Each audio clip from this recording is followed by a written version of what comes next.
Assalamualaikum warahmatullahi wabarakatuh. Hari ini saya akan petangkan tugasan 1 iaitu Perancangan Pengajaran dan Pembelajaran RPH untuk subjek Kaedah Mengajar GGE 5014. Pensyarah kami ialah Dr. Hasnita Hanim Ismail. Saya perkenalkan ahli kumpulan saya iaitu saya Fatin Nur Atikah binti Yusof. Yang kedua itu Nur Adibah Akilah binti Kamal Rohaizat. Yang ketiga ialah Siti Aisyah binti Ramli. Dan yang keempat Nur Husna binti Muhammad Zabidi.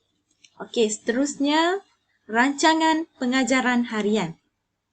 Rancangan pengajaran harian kami ialah iaitu mata pelajaran Sains Komputer tingkatan 1 Sabah, minggu ke-35 pada hari Selasa yang bertarikh 26 hari bulan 11 2022 masa pukul 2.40 petang hingga 3.20 petang. Bilangan pelajar kami ialah 36 orang. Seterusnya saya serahkan kepada rakan sekumpulan saya iaitu Aisyah. Terima kasih Fatin. Saya akan meneruskan pembentangan. Tajuk yang kami pilih untuk RPH ini ialah konsep asas pemikiran komputasional, standard kandungan 1.1 asas pemikiran komputasional dan standard pembelajaran 1.1.1 menerangkan teknik dalam pemikiran komputasional. Bahan bantu mengajar yang terlibat adalah buku teks, handout tugasan, soalan objektif, papan putih, pen marker dan juga projektor LCD.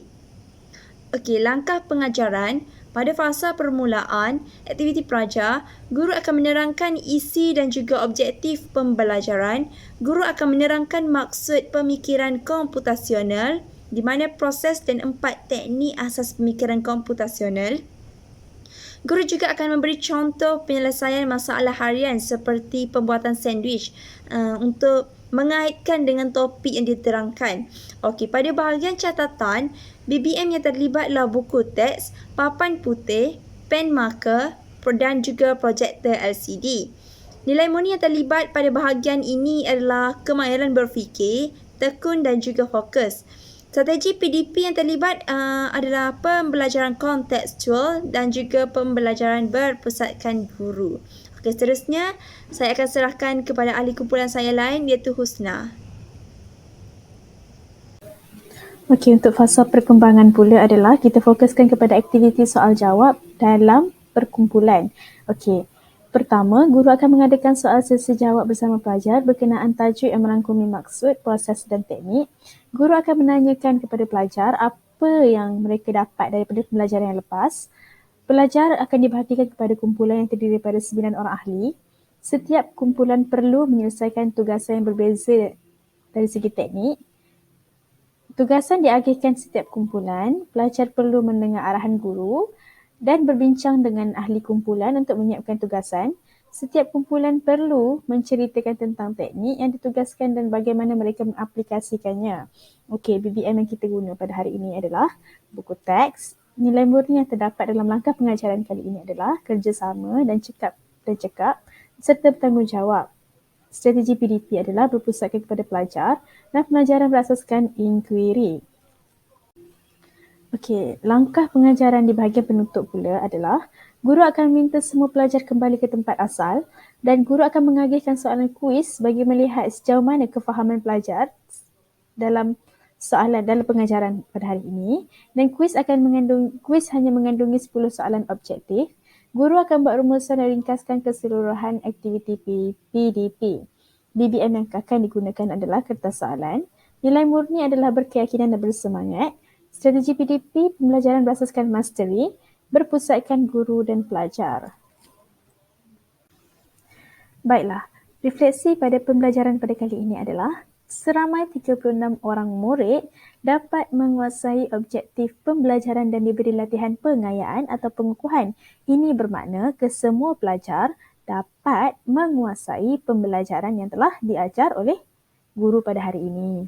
Okey, aktiviti pengajaran dan pembelajaran ditangguhkan kerana jika terdapat penangguhan aktiviti PDP, ini mestilah kerana sebab mesyuarat atau kursus, program sekolah mengiringi pelajar keluar, aktiviti luar, cuti rehat atau cuti sakit, cuti bencana atau cuti khas, cuti peristiwa atau cuti am, dan aktiviti PDP mesti dibawa ke minggu hadapan jika tiada kekangan. Baiklah, pembentangan seterusnya akan dilanjutkan oleh sahabat saya, Adibah. Okey, kita bergerak kepada strategi pembelajaran dan pengajaran. Terdapat 6 strategi yang kita gunakan untuk RPH kali ini. Yang pertama adalah pelajaran konseptual, di mana mereka menghubungkaitkan dengan pengalaman kehidupan harian individu. Contohnya di pengenalan di mana ada aktiviti membuat sandwich. Okey, untuk yang kedua adalah pembelajaran berpusatkan guru.